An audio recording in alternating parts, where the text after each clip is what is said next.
একটা লোক তার একটা গাই গরু আছে, বুঝলেন? তার বড় ভাইয়ের একটা গাই গরু আছে, ছোট ভাইয়ের একটা আছে। তা দুটো গরু একই গোয়াল ঘর, মাঝখানে একটু পার্টিশন দেওয়া আছে। তা বড় ভাইয়ের গরুটা দুধ হয় 15 কেজি করে, আর ছোট ভাইয়ের গরুর দুধ হয় 4 কেজি করে। তা ছোট মেয়েদের মন দেখবেন খুব হিংসুকে হয়, হয় না? দেখবেন মুরগিকে যখন খেতে দেয়, হাতে চাল বা গম নিয়ে কিছু মুরগিকে খেতে দিচ্ছে এরকম করে, আয় আয় খা খা, আর এক হাতে দেখবেন ঝাঁটা নিয়ে দাঁড়িয়ে থাকে।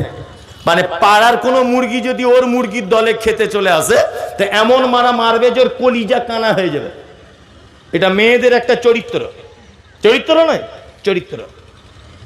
তা যার 4 কেজি দুধ হয়, ওর বউ ওকে বলছে, হাগো তুমি যে নামাজ পড়ো, কেমন নামাজি, একটু দোয়া করতে পারো না, যাতে একই পাশাপাশি গোয়াল ঘর, ওদের গরুর 15 কেজি দুধ হয়, এমন দোয়া করবে যাতে ওদের গরুটা মরে যায়।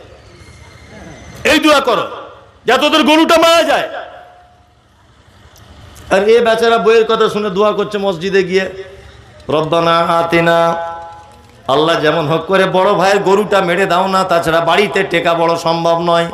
দোয়া করছে। আল্লাহ তো সব দোয়া কবুল করবে? করবে? আপনি যদি কারোর ক্ষতি সাধন করার জন্য দোয়া করেন, দোয়া কবুল হবে? হবে না। তা দোয়া কবুল হচ্ছে না, 1 সপ্তাহ ধরে দোয়া করছে, কবুল হয় না। তো ওর বউ তখন একদিন রেগে গিয়ে বলছে, কেমন নামাজি তুমি, তোমার আসলে নামাজি কবুল হয় না। তো বলছে কেন? বলছে এতবার দোয়া করতে বলছি তোমার বড় ভাইয়ের গরুটা যেন মারা যায়, একই গোয়ালা দুধ নিতে আসে, ওদের 15 কেজি আমাদের 5 কেজি, কি সহ্য করা যায়? এর দোয়া করা যায় না, ভালো করে দোয়া করো। তখন ওই লোকটা একদিন ফজরের নামাজ পড়ে বসেছে, মনে মনে ভাবছে যতক্ষণ না কবুল হবে ততক্ষণ ছাড়বো না, দোয়া করতেই আছে। আর ওর একটা মেয়ে ছিল, মেয়েটা ঠিক ফজরের পরে সূর্য উঠেছে, তখন এসে ওর বাপকে ডেকে বলছে, আব্বা আর দোয়া করতে হবে না, গরু মারা গেছে। এ মুসল্লি তখন বগল বাজাতে বাজাতে বলছে, তাহলে দোয়া আজ কবুল হয়েছে। ঘরে গিয়ে দেখছে যে ওর বউ একটা ঝাঁটা নিয়ে বসে আছে মেন গেটে। মুড়া ঝাঁটা বুঝেন আপনারা? যে বড় বড় নারকেলের কাঠিগুলো যখন ছোট হয়ে যায় ঝাড়ু দিতে দিতে, আমাদের দেশওয়ালি ভাষাতে বলে মুড়া ঝাঁটা। এই মুড়া ঝাঁটা নিয়ে দাঁড়িয়ে আছে।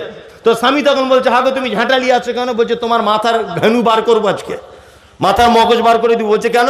বলছে হারামখোর দোয়া কেমন করেছে, আমাদের গাইটাই তো মারা গেছে, তোমার ভাইয়েরটা কই মরে নাই।